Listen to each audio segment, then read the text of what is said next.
بارش ہوئی تھی تازی تازی، دلی میں تازی تازی بارش ہوئی. ایک بابا لکڑی کے جوتے پہنے کھڑا ہوں، اللہ اللہ اللہ، اسی کسے دے کچھ بھی نہیں لگ دے، نہ کوئی ساڈا دردی. بابا مست ہو کے جا رہا، اللہ اللہ کرتا جا رہا. ایک طوائف اپنے کوٹھے سے اتر کے تو سیڑھیوں پہ بیٹھی تھی، ساتھ اس کا یار بھی بیٹھا تھا. بابا اپنی مستی میں جا رہا تو بابا جی کے پیروں سے کچھ مٹی اڑی تو اس عورت کے کپڑوں پہ پڑ گئی. پرواہ ہی نہیں، بزرگ گزر رہے. وہ یار اس کا دوڑا ہوا آیا، اس نے آ کے تھپڑ مارا. کا خیال نہیں سارے اس کے کپڑے آلودہ کر دیے، تو کدھر تیرا دماغ نہیں ٹھیک؟ بابے نے نظر اٹھائی، کہا بیٹے میں نے دیکھا نہیں، چل اللہ تیرا بھلا کرے، تو نے بدلہ لے لیا. بابا جی چپ کر کے وَإِذَا خَاطَبَهُمُ الْجَاهِلُونَ قَالُوا السَّلَامَ، چپ کر کے گزر گئے. ٹھنڈ کا موسم تھا، بارش تازہ ہوئی تھی، حلوائی دودھ کاڑ رہا تھا. اس نے بٹھایا بابا جی کو پھٹے پہ، پیالہ پکڑا، دوڑ کے آگے بڑھا. بزرگ آ گئے، آئیے بیٹھیے. دودھ کا گرم گرم پیالہ شکر ڈال کے دیا. بابا جی نے دودھ پیا، پھر نظر جھکی، پھر رنگ بدلا. کہنے لگے مالک تو کتنا بے نیاز ہے، کہیں تھپڑ مرواتا ہے، کہیں دودھ پلاتا ہے. تیری بے نیازی ہے نا، ادھر تھپڑ مروایا، یہاں دودھ پلایا، تو ہی جانتا ہے تیرے رنگ کیا ہے. ابھی بابا وہیں بیٹھا تھا، دوڑے آئے پیچھے سے لوگ، شور ہوا. بابے کو دبوچ کے وہاں لے گئے جہاں اس نوجوان نے تھپڑ مارا تھا. کہا تو اللہ کا بندہ ہے، اللہ کے بندے بد دعا تو نہیں دیتے. ہوا کیا؟ کہا تو نے بد دعا دی ہے؟ کہا نہیں دی، بات بتاؤ. کہنے لگے اس نے تجھے تھپڑ مارا ہے، چھت پہ چڑھا ہے، پیر پھسلا ہے، گردن کے بل گرا، من کا ٹوٹ گیا، مر گیا ہے، تو نے بد دعا دی ہے. بابا جی کہنے لگے یار میں نے تو دوسرا لفظ بھی نہیں کہا، بھلا ہو کہہ کے گزرا ہوں، میں نے نہیں بد دعا دی. کہا تو نے دی ہے تبھی تو مر گیا. کہا نہیں دی. کہا بابا تو بزرگ آدمی ہے، سچ بول. تو بابا جی کہنے لگے سچ سنو. پھر میں آ رہا تھا، میرے پیروں سے مٹی اڑی، اس کے یار کے کپڑوں پہ پڑی، اسے برا لگا، اس نے مجھے مارا. جب اس نے مجھے مارا تو میں کوئی لاوارث تو نہیں تھا، جب اس نے مجھے مارا تو میں کوئی لاوارث تو نہیں تھا. مجھے دشمنوں نہ چھیڑو، میرا ہے کوئی جہاں میں ابھی پکار لوں گا، نہیں دور ہے مدینہ. اس نے مجھے مارا تو میں کوئی لاوارث تھا کہ میرا بدلہ کوئی نہ لیتا. اس نے مجھے مارا ہے تو میرے یار کو برا لگا تو اس نے اسے مار دیا ہے، میری تو غلطی کوئی نہیں. یاروں کا جھگڑا ہے، یہ تو دوستوں کا جھگڑا ہے، یہ تو یاروں کا جھگڑا ہے، کوئی غلطی نہیں میری، کوئی غلطی نہیں. خش خش جنہ قدر نہیں میرا، اے میرے صاحب نو وڈیائیاں، میں تے گلیاں دا روڑا کوڑا، میں گلیاں دا روڑا کوڑا، میں نو محل چڑھایا ہے سائیاں، میں نو محل چڑھایا ہے سائیاں. فرمایا اس نے مجھے لوارث سمجھا تھا کہ تھپڑ مار کے گزر جائے، میرا کوئی پوچھے گا ہی نہیں. میرے رسول پاک علیہ السلام کے بارے میں رب فرماتا ہے ابھی میں تو تیرے ہو تو وہ کافر کو سزا نہیں دیتا کہ تو موجود ہے. یاد رکھیں حضرت فضیل بن عیاض فرماتے ہیں ایک جوان تھا، مسجد میں آیا، لوگوں سے کہنے لگا روٹی کھلاؤ. کسی نے توجہ نہ کی. اس نے کہا میں رب بتانے والا ہوں، میری طرف دیکھو تو صحیح. کسی شخص نے خیال ہی نہ کیا. پھر اس نے کہا یار تھوڑا سوچو. نمازیوں سے کہا، اہل علاقہ سے کہا، انہوں نے کہا تیری طرح کے بڑے درویش دیکھیں. مسجد کے محراب میں وہ رب کریم کا بندہ انتقال کر گیا. جب فوت ہو گیا نا، لوگوں کا مزاج ہے بیمار کو دوائی نہیں دیتے، جنازے پہ وقت پہ پہنچ جاتے. جب کوئی گر رہا ہوتا ہے تو سہارا کوئی نہیں دیتا، جب کوئی گر جاتا ہے ٹانگ ٹوٹ جاتی ہے تو تیمارداری کو زمانہ پہنچ جاتا ہے. وہ بزرگ، وہ نوجوان اللہ کا نیک بندہ مسجد کے محراب میں فوت ہو گیا. حضرت فضیل ابن عیاض کہتے ہیں امام صاحب نے اعلان کیا چندہ دو، کوئی لاوارث فوت ہو گیا، کفن دینا. چندہ کٹھا ہوا، کفن خریدا، جنازہ پڑا، عشاء کے بعد دفن کر کے آئے. فجر کی نماز کے لیے جب امام اور مؤذن مسجد میں آئے تو چیخیں مارنے لگے، تڑپنے لگے، دور دور تک آوازیں پھیل گئی. دنیا دوڑی آئی، کیا ہوا؟ کہنے لگے وہ جو تم نے کفن پہنایا تھا وہ یہاں پڑا ہوا ہے، اور دیکھو کفن پہ تحریر لکھی ہے. تحریر کیا ہے؟ عرش کے مالک نے فرمایا میرے دوست نے روٹی مانگی تم نے دی نہیں، اس نے تمہیں میرے قریب کرنے کے لیے اپنی طرف توجہ کرائی، تم نے کی نہیں. اور میرا یار تمہارے کفن کا محتاج تھا، سنبھال کے رکھو اپنا کفن، میں نے اسے جنت کا لباس عطا فرما دیا، سنبھال کے رکھو، یہ کوئی لاوارثوں کا ٹولہ ہے۔ یاد رکھیں جو وارث والے ہیں، وارث والے ان کا رنگ اور ہے، جو ماننے والے ہیں ان کا مزاج اور ہے۔ اپنی زندگی لاوارثوں کی طرح نہیں گزارے، تھوڑا سا ادھر گیا تھا تو پھر تھوڑا سا ادھر گیا تھا تو تھوڑا سا، یہ کیا بات ہے، یہ کیا بات ہے؟ اپنے آپ کو، اپنی نسبت کو، اپنے عقیدے کو مضبوط رکھیں۔ 1 انچ کے لیے اعلیٰ حضرت فاضل بریلوی رحمت اللہ علیہ کے مکان کی دیوار گر گئی، ایک کونا مکان کا، آپ جانتے ہیں پرانی دیواریں چھوٹی ہوتی تھی اور بارشوں میں اکثر گھروں کی دیواریں گری ہوئی ہوتی تھی، ایک سائڈ کی دیوار گر گئی تو اس کونے میں ہندوؤں کا گھر تھا۔ اب مستری صاحب رات کو آئے، ان سے بات ہوئی تو کہنے لگے سویرے کام شروع کروں گا۔ کہا 1-2 صاحب نے کہ ہندوؤں کا گھر ساتھ ہے اور وہ دشمن بھی بڑے زیادہ ہیں، تو رات کو ہی ہو جائے۔ کہنے لگا جی نہیں، میری مجبوری ہے، مزدور کہاں سے لاؤں گا، بڑے معاملات ہیں، سویرے شروع ہوگی۔ اب رات کو مولانا ظفر الدین بہاری علیہ رحمہ کہتے ہیں بچے مدرسے کے، باقی سارے لوگ، سب کو جمع کیا گیا، چونکہ اس طرف سے تھوڑا خطرہ تھا ہندوؤں کی جانب سے۔ کہا جناب یہ بڑے دشمن ہیں اسلام کے، تو اس طرح کرو کہ 2-3 بچوں کی ڈیوٹی لگائیں یا کچھ لوگوں کی یہاں رات کو پہرا دیا جائے، ٹھنڈ بھی بڑی زیادہ تھی، کھڑا ہونا بھی مشکل تھا۔ اعلیٰ حضرت رحمت اللہ علیہ عشاء کی نماز کے بعد جلدی حجرہ خاص میں تشریف لے جاتے تھے۔ اس رات جب دیکھا نا باہر شور ہو رہا ہے تو اسی طرح سر پہ ایک رومال لپیٹا تو باہر آ گئے، کہنے لگے کیا شور ہے؟ کہ حضور سردی ذرا زیادہ ہے تو یہاں کسی کی ڈیوٹی لگانی ہے پہرے کی۔ 2 منٹ خاموش رہے، پھر فرمانے لگے کوئی ضرورت نہیں، جاؤ سو جاؤ سارے جا کے، کوئی ضرورت نہیں، جاؤ اپنے اپنے گھروں کو، کوئی عادت نہیں، پہنچ جاؤ۔ کہا حضور مہربانی کرے، وہ طے ہونے لگا تھا، فرمایا میری وجہ سے کیوں کوئی ساری رات بیدار رہے، جاؤ تمہیں کہا نا آرام کرو۔ لوگ سو گئے۔ صبح فجر کی نماز پڑھ کے اعلیٰ حضرت رحمت اللہ تعالی علیہ جب سیڑھیاں اتر رہے تھے رضا مسجد کی، تو وہ جس ہندو کی جانب سے زیادہ خطرہ تھا وہ سیڑھیوں پہ بیٹھا تھا، مسجد کی سیڑھیوں پہ۔ سب لوگوں کی توجہ ہو گئی، کہنے لگا مولانا میں کلمہ پڑھنے آیا ہوں، مجھے کلمہ پڑھا کے مسلمان کر دو، میں کلمہ پڑھنے آیا ہوں، مسلمان کریں۔ لوگوں کی توجہ، اعلیٰ فرمانے لگے نہیں ابھی تو انتظار کر، تھوڑی دیر کے اچھی طرح سوچ لے، جذباتی فیصلہ نہ کر، یہ تو آ رہا ہے۔ یہ کہہ کے جب 2 سیڑھیاں نیچے اترے اس کے پاس سے تو اس نے پیر تھام لیے، کہنے لگا اب ایسے تو نہ کرو، رونے لگا۔ اعلیٰ حضرت رحمت اللہ نے کلمہ پڑھایا، کچھ باتوں کی نصیحت فرمائی، تشریف لے گئے۔ گھیرنے والے گھیر کے بیٹھ گئے، کہنے لگے ہمیں بھی بتا بدلہ کیسے ہے۔ کہنے لگا دیوار گر گئی، آدھی رات کے وقت، آدھی رات تک انتظار کرتا رہا، پہرے دار کوئی نہیں، تو 2 تلواریں لے کر جب میں ان کے مکان کی جانب بڑھا، میں نے کہا آج گردن کاٹوں گا اور کاٹ کر کے نکلوں گا۔ کہتا ہے جب میں قریب آیا تو 2 شیر کھڑے تھے، اوپر سے پلٹ کے آیا تو پھر کھڑے تھے، ادھر سے پلٹ کے آیا تو پھر کھڑے تھے۔ فرماتے ہیں میں 2 گھنٹے کے بعد آیا تو پھر پلٹ کے کھڑے تھے، میں پھر 1 گھنٹے کے بعد آیا، سحری کا وقت ہو گیا تو پھر پلٹ کے کھڑے تھے، اب میں ڈر کے بھاگا۔ کہتے ہیں فاضل بریلوی نے اپنی کھڑکی سے منہ باہر نکالا، کہنے لگے اور کتنا تجربہ کرے گا، مجھے تو لاوارث سمجھتا ہے، لاوارث ہوں میں، اور کتنا تجربہ کرے گا، بس کر مان جا۔ میں نے کہا حضور یہ کون ہے، مجھے بتائیے تو صحیح یہ کون ہے۔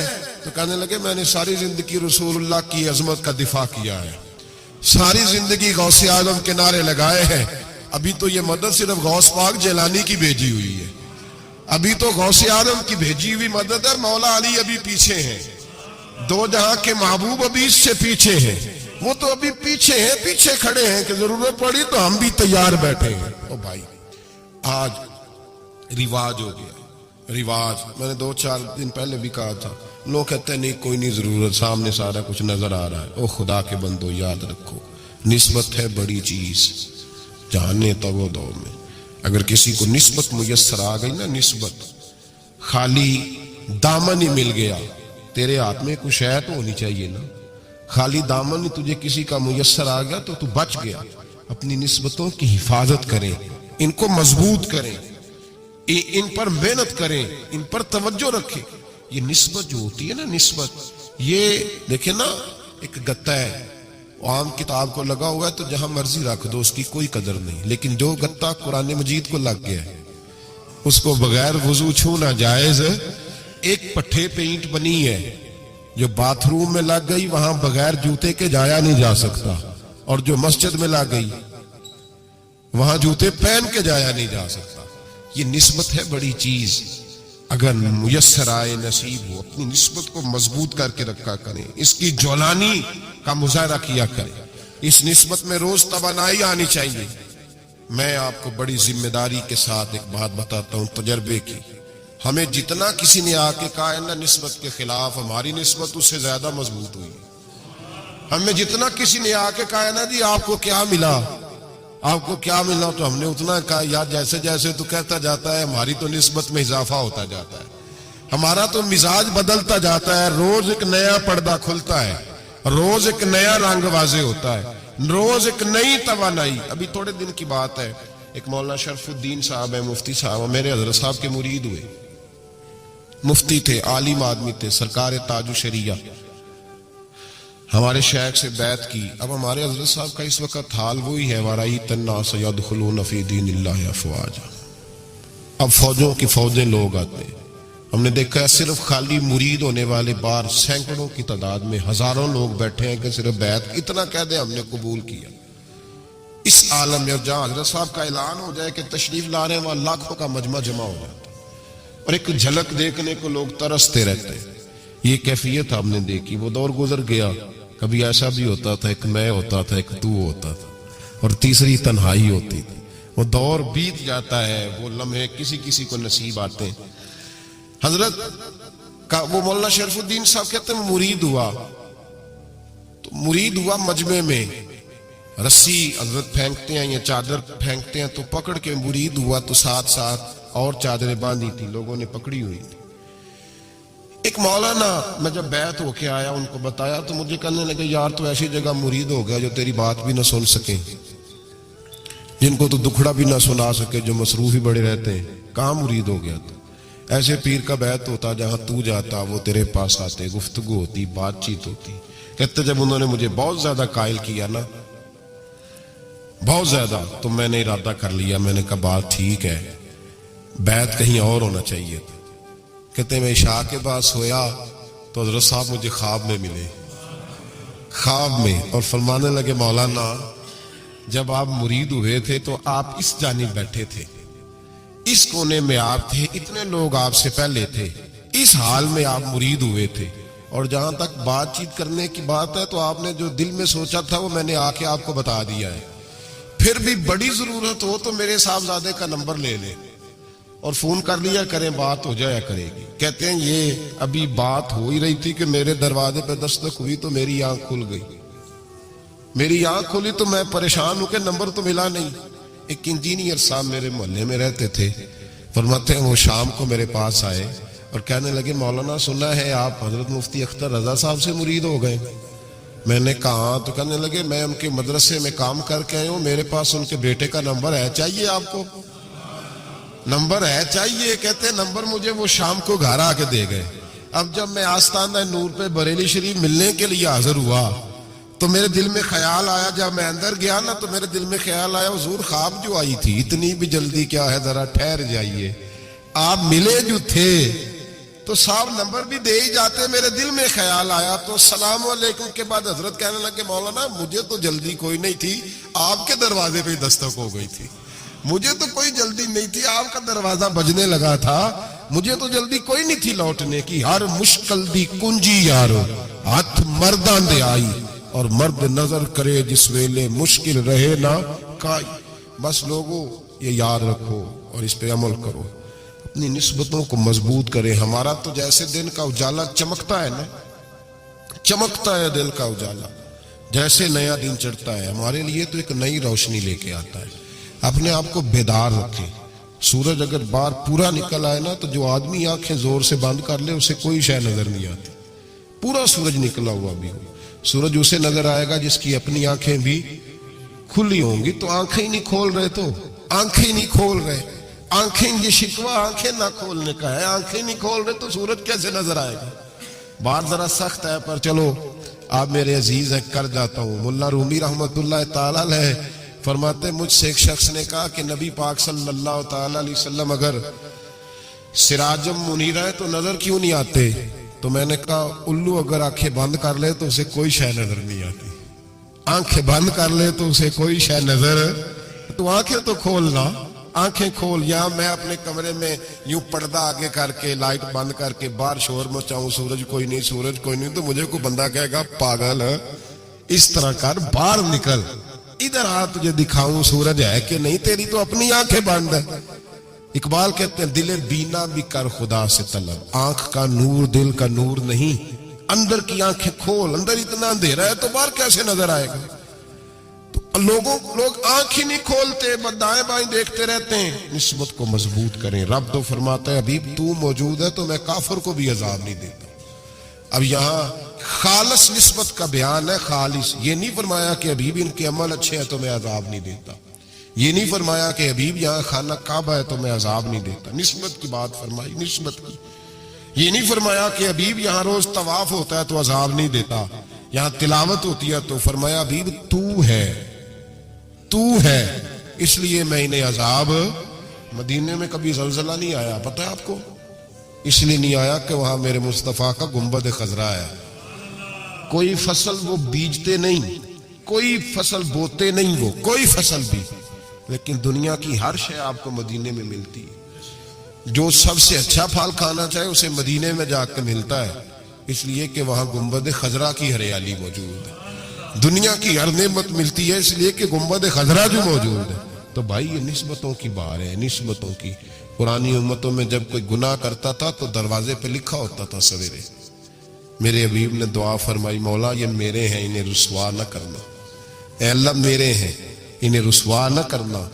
تو میرے بھائی سن لو اور یاد رکھ لو، لاکھوں پاپ بھی لوگ کر کے آئیں سویرے منہ دھو کے نکل آئیں تو عرش کا مالک رسوا نہیں کرتا، بلکہ کہتا ہے تو میرے دامن میں چھپ جا. اندر جا کے جہاں گناہ کیا ہے وہاں جا کے دل سے سچی توبہ کر لے، میں قیامت میں بھی کسی کو نہیں بتاؤں گا کہ تو نے گناہ کیا. تو برکت کس کی ہے؟ رسول پاک کی. یہ برکت کس کی ہے؟ حبیب دو عالم کی صلی اللہ. غلامی کا رشتہ مضبوط کریں، غلامی کا. وارث والے بنے، لوارث نہ بنے. لاوارثوں جیسی زندگی نہ گزارے، جہاں مرضی چلے گئے، جہاں مرضی چھٹیاں کار ہے، جتنے مرضی ٹائم بتائے، جو مرضی طبیعت میں آیا کرتے پھرے، پتہ ہی کوئی نہیں، حال ہی کوئی نہیں. یہ کوئی کیفیت نہیں ہے کوئی بھی. مجھے ایک صاحب کہنے لگے کہ ایک پیر بھائی پوچھ رہا تھا حضرت صاحب کا حال کیا ہے. میں نے آج کے بعد اس نے تجھ سے پوچھا تو بالکل نہ بتانا. وہ کیسا بیٹا ہے، وہ کیسا بیٹا ہے جو پڑوسیوں سے دائیں بائیں لوگوں سے حال پوچھتا ہے؟ اسے پتہ ہی نہیں، اسے خبر ہی نہیں. اسے تو لمحے لمحے کی خبر ہونی چاہیے، اسے تو منٹ کا پتہ ہونا چاہیے تھا. وہ اس نے کس طرح کی نسبت رکھی ہوئی ہے جس کو ہم سائنوں سے پوچھنے پڑتا ہے ذرا پتہ کر کے بتانا حال کیا ہے. تو کدھر تھا بھائی؟ اتنی دیر ہو گئی، تو نے حال بھی کسی اور سے پتہ کرانا ہے. میں نے کہا اس کو کہنا آج کے بعد حال پوچھنا ہوا تو خط لکھے، میں بھی جواب لکھ دوں گا. بات ختم ہو گئی. جب دور دور جو رہنا ہے تو ٹھیک ہے. پھر اس طرح نہ تو خدا ہے نہ میرا عشق فرشتوں جیسا، دونوں انسان ہیں تو پھر کیوں اتنے حجابوں میں ملے. اور اس نے کہا تھا اب کہ ہم بچھڑے تو شاید کبھی خوابوں میں ملے، جیسے سوکھے ہوئے پھول کتابوں میں ملے. ایسا کام نہ کریں کہ وہ انداز ہی بدل جائے. اپنے آپ کو، اپنی نسبتوں کو مضبوط کریں. اللہ تبارک و تعالیٰ سے دعا اور التجا ہے کہ اللہ کریم ہمیں نسبتوں کی مضبوطی عطا فرمائے، اور اللہ تبارک و تعالیٰ ہمیں یہ توفیق دے کہ ہم سمجھ جائیں اس بات کو کہ اصل بات ہے کیا، اور اصل کی مضبوطی کتنی ضروری ہے، اصل تک پہنچنا کتنا ضروری ہے. اور یہ بھی یاد رکھیں، اماں جب ناراض ہوتی ہے نا، جب اماں ناراض ہوتی ہے تو کہتی ہے بس نکل جاتا، فٹافٹ نکل دوڑ جا، کوئی تعلق نہیں. ابا بھی کہتا ہے آج آیا تو ٹانگیں توڑ دوں گا، حال ہی کوئی نہیں. اور وہی بیٹا جا کے 2 منٹ پیروں میں بیٹھتا ہے، کہتا ہے تجھے پتہ ہی نہیں میں کتنی ٹینشن میں تھا. تو وہی اماں باہر نکل کے پہلے بڑھ کے مار رہی ہوتی ہے حد کر دوں گی، پھر وہی اماں کہتی ہے بڑا پریشان ہے بیچارہ. یہ کیفیت ہے. اپنے آپ کو صحیح کریں، اپنی نسبتوں کو مضبوط کریں، احکامات پہ عمل کریں، محبوب کی غلامی تگڑی کریں.